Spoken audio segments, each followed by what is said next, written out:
दोस्तों 10 minutes revision notes के इस खास वीडियो में आप सभी का स्वागत है। 10 मिनट के इस वीडियो में हम सीखेंगे क्लास 10 सिविक्स का चैप्टर नंबर 6 पॉलिटिकल पार्टीज को बहुत ही आसान तरीके से, और मैं आपको इसका पीडीएफ भी लिंक डिस्क्रिप्शन बॉक्स में दे दूंगा जिससे कि आप बहुत ही आसानी से प्रिपरेशन कर सकते हैं। दोस्तों ये वीडियो लास्ट मोमेंट पे आपके लिए संजीवनी बूटी की तरह काम करेगा, क्योंकि इस वीडियो में सारे टॉपिक्स को बहुत ही आसान तरीके से कवर करेंगे और कम समय में आपका पूरा चैप्टर कंप्लीट हो जाएगा। तो चलिए इस वीडियो को स्टार्ट करते हैं। सबसे पहले जानते हैं why do we need political parties. Political parties की जरूरत क्यों पड़ती है? तो political parties is a group of people who come together to contest election and hold power in the government. यानी कि एक पॉलिटिकल पार्टीज क्या होता है? ग्रुप ऑफ पीपल होते हैं, वे लोग इलेक्शन में कॉन्टेस्ट करते हैं ताकि वे लोग जब जीतेंगे तो गवर्नमेंट में पावर में आ सके। तो ये होता है पॉलिटिकल पार्टीज। दोस्तों पॉलिटिकल पार्टीज में कंपोनेंट्स क्या क्या होते हैं? सबसे पहला तो होता है लीडर जो उसमें कॉन्टेस्ट करेगा, एक्टिव मेंबर्स जो उनके टीम मेंबर्स हो गए, और लास्ट होता है फॉलोअर्स यानी कि जो उनको वोट देते हैं, जो उनके पक्ष में रहते हैं। तो ये तीन कंपोनेंट्स होते हैं किसी भी पॉलिटिकल पार्टीज के। पॉलिटिकल पार्टीज का फंक्शन क्या क्या होता है, उनका काम क्या क्या होता है, बहुत ही इंपॉर्टेंट है, इसको अच्छे से समझिएगा। दोस्तों सबसे पहला काम तो पॉलिटिकल पार्टीज का होता है कॉन्टेस्ट इलेक्शन, यानी इलेक्शन में उन्हें खड़ा होना होगा, इलेक्शन में वोटिंग के प्रोसेस में खड़े होना है। दूसरा चीज हो गया parties put forward different policies and programmes and the voters choose for them.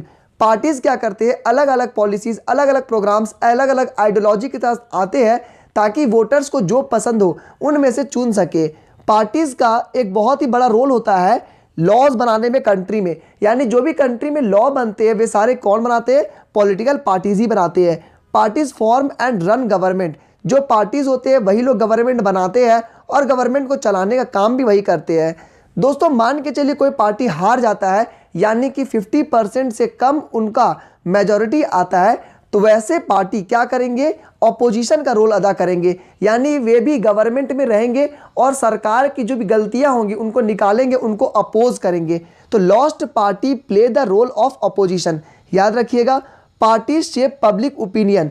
Parties का काम क्या होता है? जो पब्लिक के ओपिनियन है, पब्लिक के सोच है, उनकी जो पसंद नापसंद है उनको शेप करते हैं, उनको गवर्नमेंट के पास रखते हैं और उसी के अकॉर्डिंग सरकार चलती है। नेक्स्ट है दोस्तों parties provide people access to government machineries welfare schemes implemented by government. यानी गवर्नमेंट की तरफ से जो भी स्कीम्स आते हैं, जो भी प्रोग्राम्स आते हैं, जो भी उनके चीज़ें होती है, उन सभी को कौन प्रोवाइड कराता है? पॉलिटिकल पार्टीज ही हम लोगों तक प्रोवाइड करते हैं। तो ये कुछ इंपॉर्टेंट उनके फंक्शंस है जिसको आप याद रखिएगा पॉलिटिकल पार्टीज के। नेक्स्ट दोस्तों आता है question the necessity of political parties, यानी पॉलिटिकल पार्टीज की जरूरत क्यों पड़ती है? तो ऊपर जितने भी पॉइंट्स हमने डिस्कस किए पॉलिटिकल पार्टीज का जो काम होता है उनके वजह से तो हम लोगों को जरूरत पड़ती ही है। साथ में दो पॉइंट और ऐड कर लीजिएगा।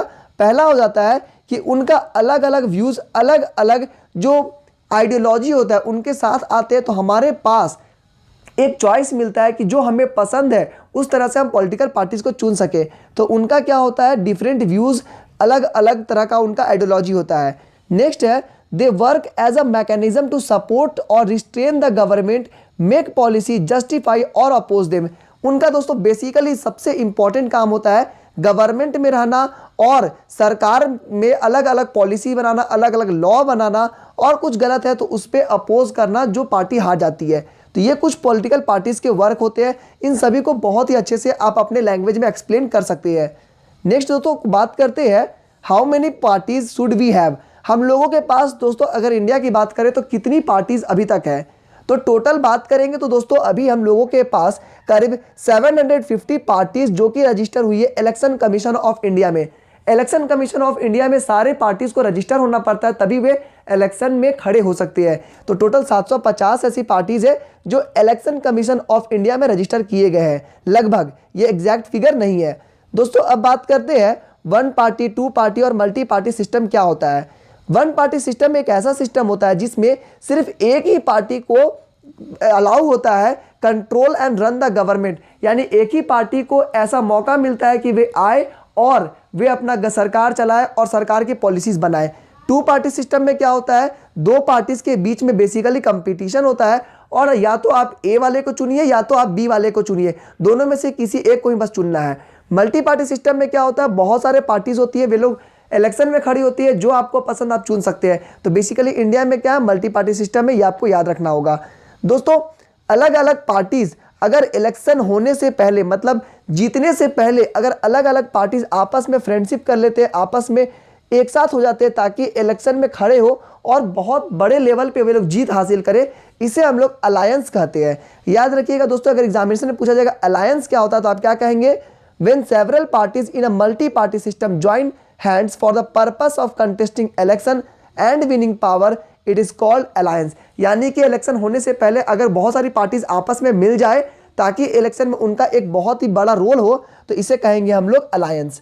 उसके बाद बात करते हैं इलेक्शन कमीशन के बारे में। इलेक्शन कमीशन क्या होता है दोस्तों, ये एक बॉडी है इस गवर्नमेंट ऑफ इंडिया की, जहां पर सारे पार्टीज को रजिस्टर करना पड़ता है। तो every party in India has to register with election commission. The commission treats every party as equal to other. Commission सारे पार्टीज को इक्वली ट्रीट करते हैं, सभी कुछ को। कमीशन का बहुत सारे वर्क भी होता है, जैसे इलेक्शन को कंडक्ट करना, इलेक्शन फ्री एंड फेयर होना चाहिए, और जो पार्टीज को सिंबल मिलते हैं, ये सारे चीज का देखरेख इलेक्शन कमीशन ऑफ इंडिया देखरेख करती है। दोस्तों बहुत इंपॉर्टेंट क्वेश्चन की ओर बढ़ रहे हैं, स्टेट और नेशनल पार्टीज क्या होता है, बहुत ही ध्यान से समझिए, एग्जामिनेशन में एक क्वेश्चन जरूर पूछा जाता है। दोस्तों स्टेट पार्टीज क्या होता है, a party that secures at least 6% votes in an election to the legislative assembly of a state and wins at least 2 seats is recognized as state party। मान के चलिए दोस्तों बिहार में कोई इलेक्शन हुआ और वहां पर 1000 वोट्स आते हैं, उनमें से अगर 6% यानी कि 60 वोट किसी पार्टी को मिला है और उनके कोई 2 कैंडिडेट अगर कोई 2 सीट में जीत जाते हैं तो उन्हें स्टेट पार्टी कहा जाएगा। यानी टोटल वोट का 6% और सेकेंड क्या हो गया, 2 सीट में उनको जीतना होगा, तो इसे हम कहेंगे स्टेट पार्टीज। कौन से इलेक्शन में, लेजिस्लेटिव असेंबली, यानी कि जो पर्टिकुलर स्टेट का मुख्यमंत्री वाला इलेक्शन होता है उसके बारे में बात हो रहा है। नेक्स्ट बात करते हैं नेशनल पार्टीज क्या होता है। तो दोस्तों a party that secures at least 6% votes in Lok Sabha election, यानी जो लोकसभा इलेक्शन, जो इंडिया लेवल पे जो इलेक्शन होता है, प्रधानमंत्री का जो इलेक्शन होता है, उनमें जितने वोट्स है, मान के चलिए 1 लाख वोट है, तो उसमें से जो 6% होता है, अगर उतना वोट अगर किसी पार्टी को मिलता है, या तो यहाँ पे और लगा हुआ है, या तो असेंबली इलेक्शन इन 4 स्टेट्स, यानी कि झारखंड, बिहार, यूपी, हरियाणा, इस तरह के 4 स्टेट में जितने भी वोट्स होते हैं सारे को मिला करके उसका अगर हम लोग 6% करते हैं असेंबली इलेक्शन वाले में, उतना अगर उनको मिलता है और टोटल 4 सीट जीतते हैं लोकसभा इलेक्शन में, तो उन्हें नेशनल पार्टीज कहा जाएगा। एक बार और अच्छे से समझ लीजिए, मान के चलिए लोकसभा में कोई इलेक्शन होता है, यानी कि प्रधानमंत्री का इलेक्शन होता है, उसमें टोटल जो वोटिंग होता है उसका 6% मिला और 4 सीट कहीं पे जीत गए 4 कैंडिडेट, तो उन्हें नेशनल पार्टी कहा जाएगा। या तो जब स्टेट इलेक्शन होगा उसमें अगर 6% सबका मिला करके मिला है और 4 सीट लोकसभा वाला में जीतना कंपलसरी है, तो उन्हें नेशनल पार्टीज का दर्जा मिल जाएगा। तो इसका डेफिनेशन बिल्कुल याद कर लीजिएगा, डिट्टो आपको यही कॉपी पेस्ट करना है। अब बात करते हैं कुछ इंपॉर्टेंट नेशनल पार्टीज के बारे में। सबसे पहले दोस्तों आते हैं AITC, all India Trinamool Congress. ये बेसिकली वेस्ट बंगाल की पार्टी है। आपको कुछ कुछ जो इंपॉर्टेंट फैक्ट्स याद करने, बस मैं उसी चीज को डिस्कस करूंगा। सबसे पहला 1 जनवरी 1998 को बना है। कौन बनाया है, ममता बनर्जी बनाई है, और नेशनल पार्टी का दर्जा 2016 में मिला है इसे। नेक्स्ट आते हैं बहुजन समाज पार्टी BSP। ये कब बना, 1984 में बना। कौन बनाया, कांसी राम जी बनाए हैं। और ये किस चीज का, इनका आइडियोलॉजी क्या है, इनका आइडियोलॉजी है दलित, आदिवासी, OBC और रिलीजियस माइनॉरिटी को आगे बढ़ाना। नेक्स्ट भारतीय जनता पार्टी, उनका ओल्ड नेम याद रखिएगा दोस्तों, एग्जामिनेशन में पूछा जाता है, भारतीय जनसंघ उनका ओल्ड नेम है। कब बना, 1980 में बना। और कौन बनाया, श्यामा प्रसाद मुखर्जी बनाए, ये आपको याद रखना होगा। ठीक है, मतलब ये तो भारतीय जनता पार्टी 1980 बना, लेकिन जब भारतीय जनसंघ था वो 1951 में बन चुका था। उसके बाद क्या है, इनका आइडियोलॉजी क्या है, कि इनका आइडियोलॉजी है कि जो दीनदयाल उपाध्याय के जो आइडियाज़ है उनको इंटीग्रेट करना, यानी कि ह्यूमनिज्म पे लोग ध्यान देते हैं, और एंशियंट कल्चर, जो हमारे पुरानी कल्चर है उसको बढ़ावा देने पे भारतीय जनता पार्टी ध्यान देती है।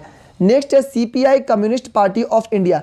ये कब बना, 1925 में। और इनका बिलीव क्या है, मार्क्सिज्म, लेनिनिज्म का इनका बिलीव है, और सेक्युलरिज्म और डेमोक्रेसी, ये इनका बिलीव है। बिल्कुल याद रखिएगा, ये पॉइंट डायरेक्ट पूछा जाता है। नेक्स्ट है communist party of India, Marxist, CPIM। इनका क्या है, ये बना है 1964 में, और इनका बिलीव है मार्क्सिज्म लेनिनिज्म का है, दोनों में डिफरेंस दोस्तों याद रखिएगा, दोनों का बिलीव में सेक्युलरिज्म और डेमोक्रेसी सीपीआई में ऐड होता है और इसमें ऐड नहीं होता है, ठीक है। सोशलिज्म, सेक्युलरिज्म, डेमोक्रेसी ये सब है अपोज इंपेरियलिज्म एंड कम्युनलिज्म। ये अपोज किसको करते हैं? इंपेरियलिज्म और कम्युनलिज्म को अपोज करते हैं। एकदम याद रखिएगा सेक्युलरिज्म और सोशलिज्म इसमें भी ऐड हो गया है। तो कौन सा ऐड है कौन सा डिलीटेड है, ये दोनों टॉपिक्स आप याद रखिएगा। नेक्स्ट दोस्तों आईएनसी के बारे में बात करते हैं। इंडियन नेशनल कांग्रेस बहुत प्रोमिनेंट पार्टी, आप सभी को पता है। ये इसको हम लोग कांग्रेस पार्टी के नाम से जानते हैं। बना कब? 1885 में बना और इसने बहुत सारी बार इलेक्शन में जीत हासिल की है, ठीक है। नेक्स्ट सीपीए एनसीपी के बारे में बात करते हैं। नेशनलिस्ट कांग्रेस पार्टी, ये कब बना? ये 1999 में बना और ये कांग्रेस पार्टी जो मेन है उनमें से ही स्प्लिट अप करके बना है। इसका जो सिद्धांत होता है, जो इसका जो मेन आइडियोलॉजी है वो क्या है? Democracy, Gandhian secularism, equality, social justice and federalism. ये इनका मेन बेसिकल, ये इनका फंडा है। दोस्तों अब बात करते हैं challenges to political parties. Political parties के बीच चैलेंजेस क्या क्या प्रॉब्लम्स का सामना करना पड़ता है पॉलिटिकल पार्टीज को। तो सबसे पहले तो दोस्तों जो प्रॉब्लम है वो लैक ऑफ इंटरनल डेमोक्रेसी, मतलब कि पार्टीज के अंदर में इलेक्शन नहीं होता। जो इलेक्शन बाहर देखने को मिलते हैं, अंदर में कोई ऐसा इलेक्शन पार्टीज के बीच में नहीं देखने को मिलता है। चैलेंज ऑफ डायनेस्टिक सक्सेशन, यानी कि मान के चलिए आप देखे होंगे कि राजा का बेटा राजा, उसका बेटा राजा, उस तरह से डायनेस्टिक सक्सेशन आज भी पार्टीज में चलता आया है। कोई एक बार मुख्यमंत्री का पद पे रहेगा, उसका बेटा फिर जाएगा, फिर उसका बेटा जाएगा, इस तरह से डायनेस्टिक सक्सेशन होता है। Growing role of money and muscle power, money और मसल पावर का बहुत बड़ा रोल होता है, ये बात आपको पता है। जिसके पास पैसा उसके पास ज़्यादा वोट आने के चांसेस बढ़ जाते हैं। उसके बाद हम लोगों के पास मीनिंगफुल चॉइस नहीं है, ये भी एक बहुत बड़ा प्रॉब्लम है, क्योंकि आपके पास 2-3 ऑप्शन मिलते हैं और अगर आपको तीनों ऑप्शन पसंद नहीं है तो आप क्या करेंगे? ये आपके पास कोई उपाय नहीं बचता है। नेक्स्ट बात करते हैं दोस्तों पार्टीज को अब हम लोग रिफॉर्म कैसे कर सकते हैं, अच्छा कैसे कर सकते हैं। तो अभी बेसिकली कुछ काम किया गया है इंडिया में, पहले उसको देखते हैं, उसके बाद हम लोग क्या कर सकते हैं उसे हम लोग देखेंगे। अभी तक इंडिया में क्या क्या किया गया है कि यहाँ पर सबसे पहला कॉन्स्टिट्यूशन को अमेंडमेंट किया गया है ताकि एमएलए और एमपी जब जीत जाते हैं तो उसके बाद पार्टीज को चेंज नहीं कर सकते हैं, ठीक है। एक बार अगर बीजेपी से जीते हैं तो वे कांग्रेस में नहीं जीत सकते, अगर जाते हैं तो उनका जो सीट है वो कैंसिल हो जाएगा। नेक्स्ट है दोस्तों एमएलए एमपी अगर पार्टीज को अगर चेंज करते हैं तो उनका सीट लॉस हो जाएगा। उसके बाद सुप्रीम कोर्ट एक ऑर्डर पास किया है कि इन्फ्लुएंस ऑफ मनी और क्रिमिनल्स को कम करने के लिए, मतलब कितना पैसा कितना इलेक्शन में खर्च होगा, ये सारी बातें सुप्रीम कोर्ट आपको पहले बता चुकी है। इलेक्शन कमीशन ऑफ इंडिया जो है वो पास करता है ऑर्डर कि किस किस तरह से पार्टीज इलेक्शन करेंगे, उन पार्टीज का जो इनकम टैक्स रिटर्न है, उनके पास कितनी संपत्ति है, सारी चीज इलेक्शन कमीशन ऑफ इंडिया के पास खबर जानी चाहिए। उसके बाद दोस्तों हम लोग क्या कर सकते हैं, हम लोग क्या क्या कर सकते हैं? सबसे पहला तो एक लॉ बनना चाहिए जिसमें internal affairs of political parties, अंदर में पार्टीज का भी इलेक्शन होना चाहिए कि किसको सीट मिलेगा किसको नहीं मिलेगा। उसके बाद मिनिमम नंबर ऑफ टिकट मिलना चाहिए कम से कम 1/3 वुमेन कैंडिडेट को। उसके बाद there should be state funding of election, यानी कि इलेक्शन के लिए स्टेट फंडिंग होना चाहिए, पैसा मिलना चाहिए और पैसा निर्धारित होना चाहिए कि इतना से ज़्यादा खर्च एकदम नहीं होना चाहिए। तो ये सारी चीज़ होगी तो और अच्छा इलेक्शन हो सकता है। There are 2 other ways in which political parties can be reformed, इसको आपको खुद से लिखना है जिसमें आप बता सकते हैं कि किस किस तरह से हम पॉलिटिकल पार्टीज को और भी अच्छा कर सकते हैं। तो इसका कमेंट बॉक्स में इसका आंसर जरूर बता दीजिएगा। दोस्तों यहाँ पे मैं आपको कुछ इंपॉर्टेंट क्वेश्चन दे रहा हूँ जिसको आप अच्छे से बना लीजिएगा, जो कि एग्जामिनेशन पॉइंट ऑफ व्यू से बहुत ही ज़्यादा इंपॉर्टेंट है। आई होप कि आप लोगों को वीडियो पसंद आया होगा। चैनल पर नए हैं तो चैनल को सब्सक्राइब करके बेल आइकन दबाइए। हमारा मोटो है दोस्तों लर्न सिंपल लर्न ईजी, कम समय में ज़्यादा से ज़्यादा इंफॉर्मेशन दे सके। और अगर आपको ज़्यादा जानकारी चाहिए तो crackmycbse.com पे जा सकते हैं। आज के इस वीडियो में बस इतना ही। Thank you and have a nice day.